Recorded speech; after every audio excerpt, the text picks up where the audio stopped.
So what is Facebook? It's currently the largest social network in the world. With such a large user base, ignoring Facebook really isn't an option for most marketers. Facebook has three tools: pages, ads, and groups that can be used by anyone. Each of these options has its own purpose, and they can be combined for greater reach. In this lecture, we'll discuss the basics of Facebook and start talking about Facebook pages. Then we'll have two more lectures that will explore more in-depth pages and what they can do for you. We'll then move on to Facebook ads and Facebook groups. Let's start with the basics.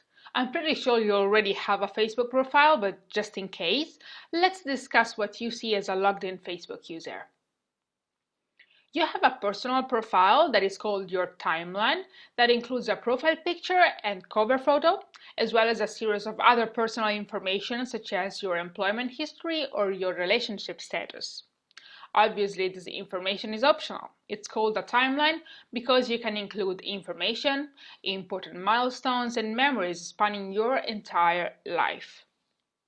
Once you've filled out a good portion of your timeline, you can start searching for and adding so-called friends. Search for them in the search box that appears on the top of the page. Finding friends on Facebook is incredibly important, not simply to connect for connection's sake, but to stay up to date on your friends' latest news, thoughts, activities, and tastes. And the place to access that information is your newsfeed. The newsfeed is the first thing you see once you have logged in. There you'll view friends' status updates, new photos, links to articles, etc., and the contents posted by the pages that you like. You can interact with each post by liking it, commenting on it, or sharing it on your own timeline. Needless to say, Facebook can be an enormous source of distraction. I personally used to waste a lot of time checking out everything that appeared on my newsfeed until I found a free plugin that tremendously increased my productivity. It's called Facebook Purity. You can just Google it and install it in your browser, and it will give you the option to hide your timeline completely. It might prove incredibly useful when you have to concentrate on something.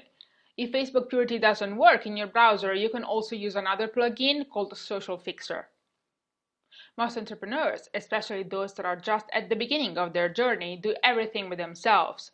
If this is your case, you just cannot afford to waste precious time. There is one important rule you need to remember.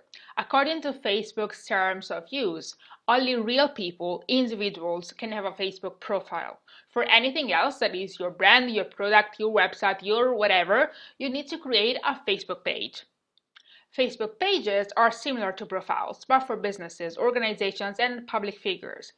Users can like a page, which means they automatically receive updates from that page in their newsfeed. While profiles require a mutual relationship between friends, pages can be liked by anyone without a requirement for the page creator to accept a fan. They also don't have a restriction on the number of fans that they can have, like profiles which are limited to 5,000 friends. Facebook pages are the simplest, easiest way to start marketing with Facebook. They are free, relatively easy to set up, at least in their basic forms, and incredibly flexible. Each page has a profile photo and cover image. Your profile photo should be your logo, or if you don't have one, a representative image of your product. Remember that the picture you choose should be recognizable even in a very small size. The cover image will enhance your page and draw the eye of your visitors. It's really up to you to choose what you put there, but there are some rules you should respect. Covers can't be deceptive, misleading, or infringe on anyone else's copyright. You can't encourage people to upload your cover to their personal timelines, and you should not include too much text. At the moment, it is unclear what percentage of text with respect to the total surface of the image Facebook allows, but let's say you should try to keep it visual. Make sure you do not hide any content behind the profile photo. Instead, try to balance your design by placing some elements on the right. Create a design that is consistent with your website or your product design. You can also add a call to action and a link in the image description. After creating your page design, you are ready to start filling out all the other details. According to the category you choose for your page, you will be asked to insert some kind of specific information.